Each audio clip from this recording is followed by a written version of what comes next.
നമ്മളൊക്കെ മൊബൈലും ലാപ്ടോപ്പും ഒക്കെ ഉപയോഗിക്കുന്ന അതിനകത്ത് കുറേ പ്രോഗ്രാംസ് നമ്മൾ ഓപ്പൺ ചെയ്ത് കഴിയുമ്പോഴത്തേക്ക് എന്ത് പറ്റും?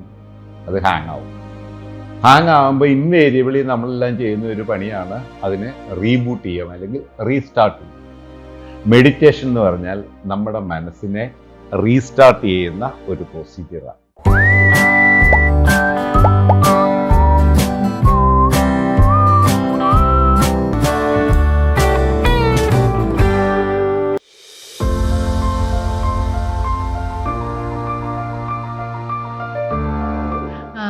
ഞങ്ങളുടെ പ്രോഗ്രാമുകളിലെല്ലാം ഞാൻ കണ്ടിട്ടുണ്ട് ഞങ്ങൾ തുടങ്ങുന്നത് ഒരു മെഡിറ്റേഷൻ കൊണ്ടായിരിക്കും. അപ്പം ഈ മെഡിറ്റേഷനും കല്യാണവും തമ്മിൽ എന്തെങ്കിലും ബന്ധമുണ്ടോ?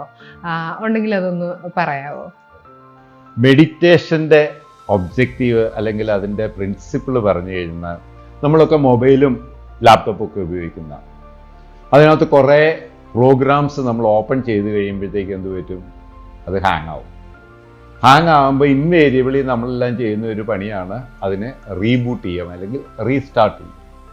മെഡിറ്റേഷൻ എന്ന് പറഞ്ഞാൽ നമ്മുടെ മനസ്സിനെ റീസ്റ്റാർട്ട് ചെയ്യുന്ന ഒരു പ്രൊസീജിയറാണ്. നമ്മുടെ മനസ്സിൽ ഒരുപാട് ചിന്തകൾ ഇങ്ങനെ ഏത് സമയവും പാഞ്ഞ് പൊയ്ക്കൊണ്ടേയിരിക്കുക. അങ്ങനെ ചിന്തകൾ കൊണ്ട് നിറഞ്ഞ് ഒന്നിനു പുറകെ അടുത്ത പിന്നെ അതിൻ്റെ കോംപ്ലിക്കേറ്റഡ് വേറെ എന്തെങ്കിലും വശമുണ്ടോ എന്ന് നോക്കി വേറൊരു വശം നോക്കി അതിനിടയ്ക്ക് പുതിയൊരു ആശയം വന്നു, അല്ലെങ്കിൽ പുതിയ ആരെങ്കിലും ഒരു ഇൻപുട്ട് വന്നു.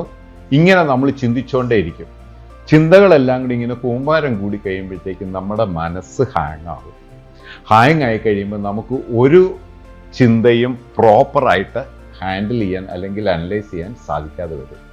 ആ സമയത്ത് നമുക്ക് ചെയ്യാവുന്ന ഒരു മെത്തേഡാണ് മെഡിറ്റേഷൻ.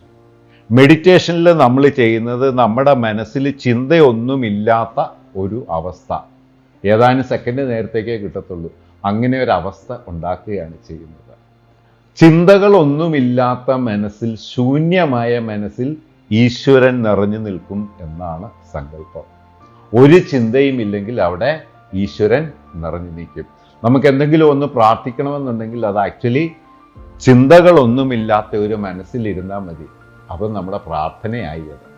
അപ്പം ഏതെങ്കിലും ഒരു കാര്യത്തിൽ ഒരു തീരുമാനമെടുക്കാൻ, പ്രധാനപ്പെട്ട ഒരു കാര്യം ആലോചിക്കണമെന്നുണ്ടെങ്കിൽ ആദ്യമേ നിലവിലുള്ള ചിന്തകളെയെല്ലാം ക്ലോസ് ചെയ്യുക. ഇത് കല്യാണത്തിൽ എങ്ങനെയാണ് ഉപയോഗപ്പെടുന്നതെന്നുള്ളതാണ് ഒരു ചോദ്യം. കല്യാണത്തിന് ഒരാളിനെ തീരുമാനിക്കുക എന്ന് പറഞ്ഞൊരു ജീവിതത്തിലെ പ്രധാനപ്പെട്ട തീരുമാനമാണ്. നമ്മൾ പലവിധ പരിഗണനകൾ മനസ്സിൽ വെച്ചുകൊണ്ടിരിക്കും. ഈ പരിഗണനകളെയെല്ലാം ഒന്ന് ഓഫ് ചെയ്ത് വെച്ചിട്ട് ഈ ആളിനെ നമ്മുടെ സ്വന്തം ഹൃദയവുമായിട്ട് കണക്റ്റഡ് ആവും. ചിന്തകളൊന്നും ഇല്ലെന്നുണ്ടെങ്കിൽ നമ്മുടെ സ്വന്തം ഹൃദയവുമായിട്ട് നമ്മൾ ഫുള്ളി കണക്റ്റഡ് ആവും. ഞാൻ ആദ്യമേ പറഞ്ഞു, ഒരാളെ കല്യാണം കഴിക്കണമോ വേണ്ടയോ എന്ന് തീരുമാനിക്കാൻ സ്വന്തം ഹൃദയത്തോട് ചോദിക്കണം, പിന്നെ അയാളുടെ ഹൃദയവുമായിട്ട് കണക്ട് ചെയ്യണമെന്ന്. സ്വന്തം ഹൃദയത്തെ കേൾക്കണമെന്നുണ്ടെങ്കിൽ മനസ്സിൽ ചിന്തകളൊന്നുമില്ലാതെ ഇരിക്കണം. മനസ്സും ഹൃദയവും രണ്ട് സംഗതികളാണ്. മനസ്സെന്ന് പറഞ്ഞാൽ ഇങ്ങനെ ബ്രെയിനിൽ കിടക്കുന്ന ഇൻഫർമേഷൻ എടുത്തു വെച്ച് പ്രോസസ്സ് ചെയ്തുകൊണ്ടേ ഇരിക്കുക എന്നുള്ള, അതിനെ ഓഫ് ചെയ്ത് വെച്ചാൽ നമ്മുടെ സ്വത്വം, നമ്മുടെ സെൽഫ് എന്ന് പറയുന്ന സാധനം നമുക്ക് ബോധ്യമാവും. സോ മെഡിറ്റേഷൻ കൊണ്ട് മനുഷ്യന് സാധിച്ചെടുക്കുന്നത് മറ്റ് ചിന്തകൾ ഒഴിവാക്കി നിലവിൽ ചെയ്യാൻ ഉദ്ദേശിക്കുന്ന കാര്യത്തിൽ പൂർണ്ണമായും ശ്രദ്ധ പതിപ്പിക്കുക എന്നുള്ളതാണ്. അതുപോലെ കുടുംബജീവിതത്തിൽ മെഡിറ്റേഷൻ്റെ പ്രാധാന്യം. നമ്മൾ വീട്ടിൽ ഭാര്യയും ഭർത്താവും മക്കളും ഒക്കെ വീട്ടിലിരുന്നിട്ട് ഓരോ കാര്യങ്ങൾ ഇടപെടും, ഇടയ്ക്ക് നമുക്ക് അസ്വസ്ഥതയുണ്ടാവും. അസ്വസ്ഥത ഉണ്ടാകുന്നത് എന്തുകൊണ്ടാണ്? നമ്മുടെ ബുദ്ധിയിൽ നിന്ന് നമ്മൾ കുറേ സംഭവങ്ങൾ ചകഞ്ഞെടുത്തിട്ട് ആ സംഭവങ്ങളെ എടുത്തു വെച്ചിട്ട് നമ്മൾ അനലൈസ് ചെയ്യുക. ഈ അസ്വസ്ഥത മാറ്റണമെന്നുണ്ടെങ്കിൽ ആ ബുദ്ധിയിൽ നിന്നും നമ്മൾ മനസ്സിലേക്ക് കൊണ്ടുവന്ന ചിന്തകളെ ഒന്ന് ഓഫ് ചെയ്ത് വെച്ചിട്ട് നമ്മളുടെ സ്വത്വം, നമ്മുടെ സെൽഫിനോട് നമ്മളൊന്ന് ഇൻ്ററാക്ട് ചെയ്ത് കഴിഞ്ഞാൽ ഇതെൻ്റെ പ്രിയപ്പെട്ടവരാണ്, അവർ ചെയ്തിരിക്കുന്ന സംഗതികളെല്ലാം എനിക്ക് സ്വീകാര്യമാണ് എന്ന് ഞാൻ സ്വയം ഒന്ന് തീരുമാനിച്ചാൽ ഏത് സാഹചര്യത്തിലും വീട്ടിലുണ്ടാകുന്ന ഏതൊരു വഴക്കിനെയും നമുക്ക് നിയന്ത്രിക്കാൻ വേണ്ടി സാധിക്കും. സോ അങ്ങനെ അസ്വസ്ഥത ഉണ്ടാകുന്ന സമയത്ത് ഒന്ന് മനസ്സിലെ ചിന്തകളെല്ലാം ഒന്ന് സ്വിച്ച് ഓഫ് ചെയ്താൽ ഫ്രം ദ ബിഗിനിങ് വീണ്ടും നമുക്ക് ആലോചിക്കാൻ പറ്റും.